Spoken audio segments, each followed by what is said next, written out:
Hey friends! Welcome to another video. Update muli tayo how much the exchange rate here in Saudi Riyal to Philippine Peso as of November 13, 2023. Magkano nga ba ang ating exchange rate para sa mga kababayan natin na nais magpadala ng pera sa Pilipinas at nais malaman kung magkano ang ating update exchange rate ngayong araw ng Lunes, November 13, 2023.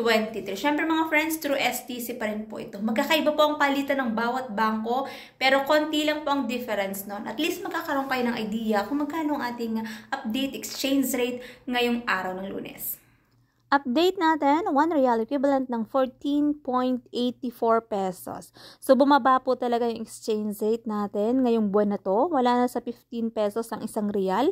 Pero okay na rin yan mga friends kasi nga hindi naman bumababa sa 14. Nasa 14 point something pa rin siya. So mataas pa rin po siya. And malaking tulong pa rin yan sa ating mga pamilya sa Pilipinas kasi batid natin na mataas pa rin talaga ang bilihin doon.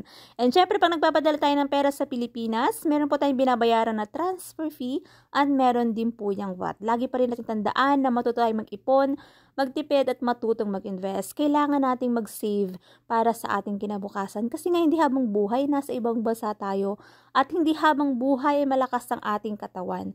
Kaya matuto tayong mag-ipon para sa ating future. That's it for today's video mga friends. Thank you for watching and see you in my next update. God bless everyone. Much love.